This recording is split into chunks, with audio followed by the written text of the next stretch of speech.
Hello friends, welcome back ABS channel நண்பர்களே. எனக்கு இந்த வீடியோவில் மிக முக்கியமான ஒரு ஜோதிட தாள்களை தான் இப்போ இந்த வீடியோவில் அதிரடியாக பார்க்க போகிறோம். ஜோதிட தாள்களை அதிரடியாக பார்க்கறதுக்கு முன்னாடி எதை பற்றிய ஜோதிட தாள்கள் அப்படிங்கிறத ஷேர் பண்ணுறேன். எதை பற்றிய ஜோதிட தாள்கள் அப்படிங்கிறத தெளிவாக இந்த வீடியோவில் தெரிஞ்சுக்குங்க. அதாவது பயங்கரமான முக்கியமான ஒரு நாளாக ஜனவரி 29 இருக்க போகுது. அன்று ஏன் அப்படி முக்கியமான நாள் அப்படின்னு நான் சொல்கிறேன்னு பார்த்தீங்கன்னா, அன்று தை மாதத்துடைய 16 புதன்கிழமை அமாவாசையானது வருது. வரக்கூடிய இந்த அமாவாசை தை மாதத்தில் வரக்கூடிய அமாவாசை. தையில் வரக்கூடிய அமாவாசையில் கிரகங்களிடையே ஏற்படக்கூடிய சில யோகங்களால் ஒவ்வொரு ராசிக்காரங்களுக்கும் தலையெழுத்து மாறப்போகுது. அப்படி மாறக்கூடிய தலையெழுத்தை அந்தந்த ராசிக்காரங்க தெரிஞ்சு பலனடையணுங்கிறதுனால ஒவ்வொரு ராசிக்காரங்களுக்கும் என்ன தலையெழுத்து மாறும் அப்படிங்கிறத ஷேர் பண்ணிட்டு இருக்கேன். அதில் இன்னைக்கு இந்த வீடியோவில் சிம்ம ராசிக்காரங்களுக்கு ஷேர் பண்ண போகிறேன். சிம்ம ராசியில் பிறந்தவங்க உங்கள் ராசிக்கு என்ன தலையெழுத்து மாறுங்கிறத தெரிஞ்சுக்குங்க.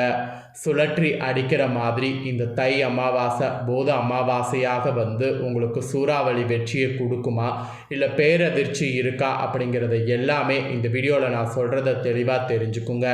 தெரிஞ்சு அதற்கேற்ப நடந்து பலனடைங்க. வாங்க தை அமாவாசை பலனை இந்த வீடியோவில் பார்க்கலாம். தை அமாவாசை பலனை பார்க்கறதுக்கு முன்னாடி தை அமாவாசையுடைய மகிமையை ஃபஸ்ட்டு ஷேர் பண்ணுறேன். ஆக்சுவலி மற்ற அமாவாசையை விட தை அமாவாசை ரொம்ப சக்தி வாய்ந்தது. தை அமாவாசையுடைய மகிமையும் இந்த அமாவாசையில் நீங்கள் செய்ய வேண்டிய செய்யக்கூடாத விஷயங்களையும் தெரிஞ்சுக்குங்க. அதுக்கப்புறம் உங்கள் ராசிக்கு கிடைக்கக்கூடிய பலனை இந்த வீடியோவில் பார்க்கலாம். தை அமாவாசை ரொம்ப சிறப்பானது. முன்னோர்களுக்கு வழிபாடு செய்யாதவங்க மற்ற பூஜைகள் நீங்கள் செய்தீங்கன்னா நான் ஏற்க மாட்டேன் அப்படின்ட்டு விஷ்ணு பகவானே கூறியிருக்கிறாரு. அப்பேற்பட்ட இந்த தை அமாவாசை என்பது முன்னோர்களை வழிபடுவதற்கு முக்கிய நாளாக சொல்லப்படுது. மகாலய அமாவாசையில் நமக்கு ஆசி வழங்குவதற்காக பித்ருலோகத்திலிருந்து பூமிக்கு வரக்கூடிய முன்னோர்கள் தை அமாவாசை அன்று மீண்டும் பித்ருலோகத்துக்கு செல்வதாக சொல்லப்படுது. இந்த ஆண்டு ஜனவரி 29 புண்ணிய மிகுந்த தை அமாவாசை திருநாள் முழுசாக வருது. இந்த அமாவாசை என்பது மிக முக்கியத்துவம் பெறுகிறது. அதுலேயும் தை அமாவாசை, ஆடி அமாவாசை, புரட்டாசி அமாவாசை மிகவும் முக்கியத்துவம் அதிகம் பெற்று சிறப்பாக சொல்லப்படுது. தை மாதத்தில் சூரிய பகவான் மகர ராசியில் பிரவேசிப்பார். ஜோதிட ரீதியாக சூரியன் பிதுன்காரகன் என்றும் சந்திரன் மதுக்காரகன் என்றும் அழைக்கப்படுறாங்க. அமாவாசை என்பது மதுர்காரனும் பிதுர்காரனும் ஒன்றாக இருக்கக்கூடிய காலம்.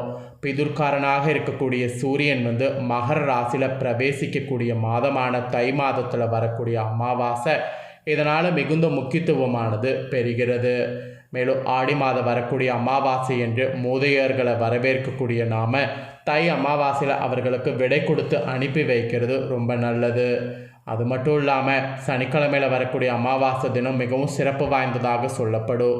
இந்த ஆண்டு புதன்கிழமை வருது, இதுவும் சிறப்பானது தான். சிம்ம ராசிக்காரங்க, நீங்கள் உங்கள் பெற்றோருடையும் குலதெய்வத்தையும் முன்னோர்களையும் வணங்க மறந்தீங்கன்னா மற்ற தெய்வங்களை வணங்கினீங்கன்னா எவ்வித பலனும் கிடைக்காது. அப்படிப்பட்ட சிறப்பு வாய்ந்த நமது முன்னோர்களை ஆடி புரட்டாசி தை மாத அமாவாசை தினங்களில் தர்ப்பணம் கொடுத்து வழிபடுவது மிகுந்த நற்பலன்களை கொடுக்கும்.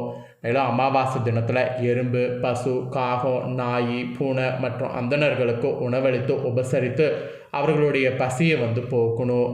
கடவுளுடைய ஆசையோடு முன்னோர்களுடைய ஆசையும் பூரணமாக நமக்கு அப்போ தான் கிடைக்கும்.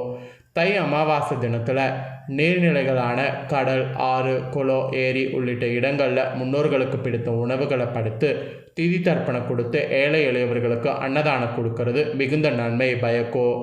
அப்படி நீர்நிலைகளுக்கு சென்று தர்ப்பணம் கொடுக்க முடியாதவங்க நீங்கள் வீட்டிலேயே தர்ப்பணம் கொடுத்து அதன் அருகில் உள்ள நீர்நிலைகளில் கொண்டு சேர்த்து விடலாம். பொதுவாக இந்த அமாவாசை தினத்தில் நீங்கள் தானமாக அன்னம், கருப்பு உளுந்து, கருப்பு எள்ளு, வெல்லம், உப்பு, ஆடைகள் இந்த மாதிரி ஏழை இளவர்களுக்கு தானம் அளிக்கலாம். இதெல்லாம் மிகவும் புண்ணிய பலனை தரும். இதோடு இந்த நாளில் நீங்கள் செய்ய வேண்டிய செய்யக்கூடாத சில முக்கியமான விஷயங்கள் இருக்குது. அதுவும் உங்களுக்கு சொல்கிறேன், அதையும் தெரிஞ்சுக்குங்க. ஃபஸ்ட்டு செய்ய வேண்டிய விஷயங்கள் சொல்கிறேன், அதை நோட் பண்ணிக்கோங்க.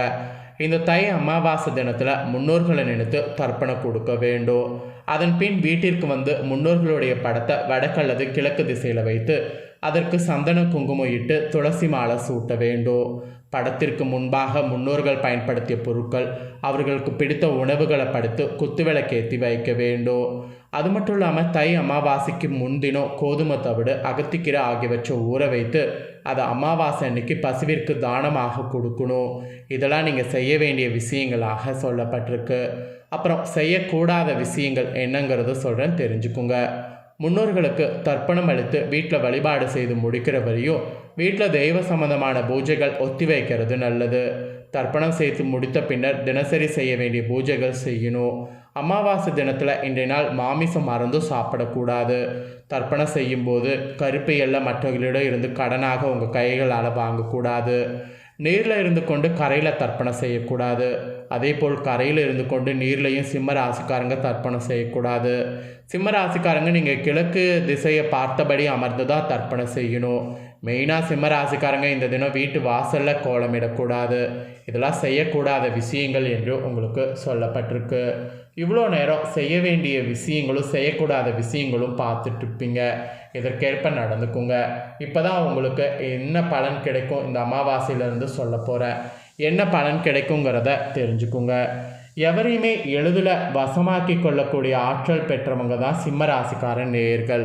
இப்படி இருக்கக்கூடிய உங்களுக்கு இந்த தை அமாவாசையில் கிரகநிலைகளை ஆராய்ந்து பார்க்கும் பொழுது உங்கள் ராசிநாதன் சூரியன் சுக்கிரனோடு சனியோடு இணைந்து 6வது இடத்துல சஞ்சாரம் செய்கிறாரு. அது மட்டும் இல்லாமல் குரு பார்வை இருக்குது. இதனால் வரவு திருப்தி தர்ற மாதிரி உங்களுக்கு சூழ்நிலை அமைஞ்சிருக்கு. வரன்கள் ஆக்சுவலி உங்களுக்கு வாசல்கள் தேடி வரும்.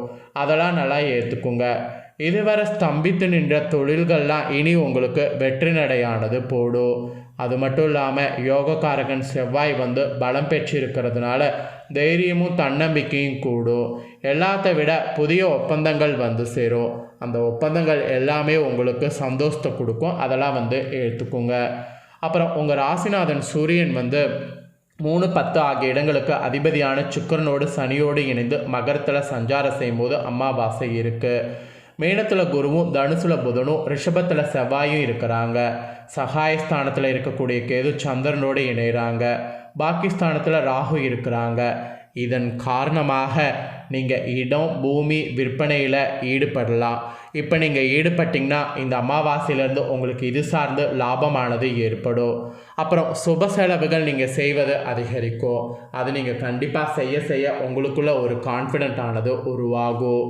3ல் கேது இருக்கிறதுனால சகோதரர்கள் வழியில் சில பிரச்சனைகள் சந்திப்பது உங்களுக்கு இருக்குது.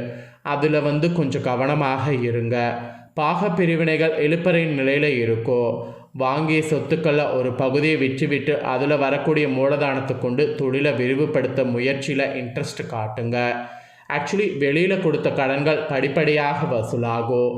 ஸ்தம்பித்து நின்ற தொழில்கள்லாம் வெற்றி நடை போட நீங்கள் எடுக்கக்கூடிய முயற்சி கைகூடும்.